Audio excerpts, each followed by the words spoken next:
أهلا بكم. المنتخب الأرجنتيني بيتأهل لنهائي المونديال للمرة السادسة في التاريخ بالفوز في السيمي فاينال المونديال 3-0 على كرواتيا عن جدارة واستحقاق. الأرجنتين تتأهل للمرة السادسة بقيادة ميسي ورفاقه في نهائي المونديال ينتظرون الفائز من المغرب وفرنسا اليوم إن شاء الله 9 مساء بين سبورت المفتوحة بمشيئة الرحمن بعون الله. المغرب قادرة بقيادة الركراكي ورفاقه وزياش وبونو والنصيري وهؤلاء وبوفال على تحقيق الإعجاز الكروي بمشيئة الرحمن. نتمنى من الأعماق التوفيق للمغرب، ويكون نهائي الأرجنتين والمغرب حلم لكل العرب وفخر لكل العرب. ميسي النهارده قال لك سعادتي بالوصول لنهائي المونديال تساوي سعادتي وفرحتي إني قدرت أثبت للكابتن سمير كمونة إني لاعب دولي وأستحق تمثيل منتخب بلادي. رؤى مودريتش النهارده كان قالب على رؤى الزمالك، هو لاعب كويس وعلى المستوى الشخصي يحبه جدا، واللاعب ده فيه ميزه بتميزه عن اي لاعب في مركزه، انه بيهاجم وبيدافع بنفس الكواليتي وبنفس القدره. لاعب كبير. حفيظ دراجي كل ما الكرة تيجي في رجل أي لاعب من كرواتيا يقول أي حاجة آخرها اتش، ما يكونش عارف اسم اللاعب أساسا. سبحان الله. قرعة دوري الأبطال والكونفدرالية. دوري الأبطال نسخة بالكربون، كتاب مفتوح كل الفرق لبعضها. الأهلي، صن داونز، الهلال، القطن، الزمالك، الترجي. سبحان الله طار بايت لينا الزمالك والترجي وشباب بلوزداد، وأخيرا المريخ. فرقنا المصرية في الكونفدرالية وقعوا مع بعض، ورب ضارة نافعة بعون الله. إن شاء الله الاتنين يتأهلوا.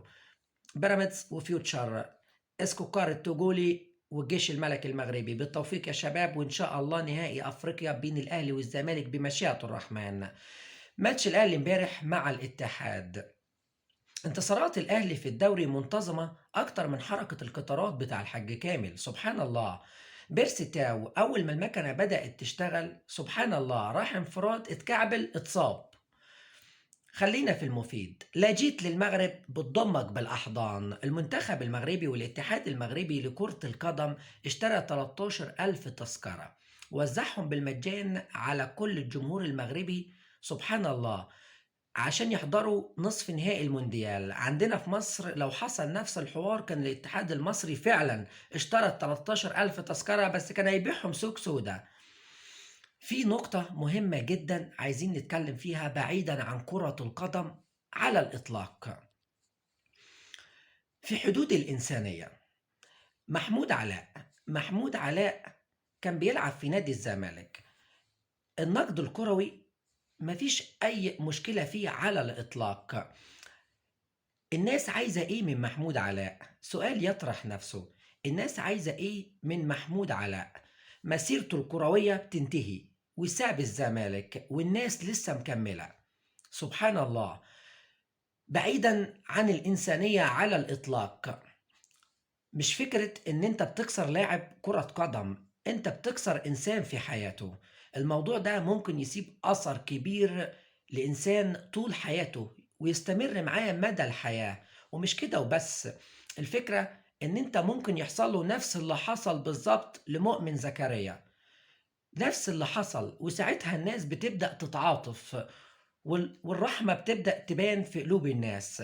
سبحان الله. طب ليه؟ السؤال هنا ليه؟ أنا عايز أسأل سؤال واحد بس. هو لازم عشان تبقى إنسان لازم اللي قدامك ينكسر ويجي الأرض؟ سؤال يطرح نفسه. دمتم في أمان الله.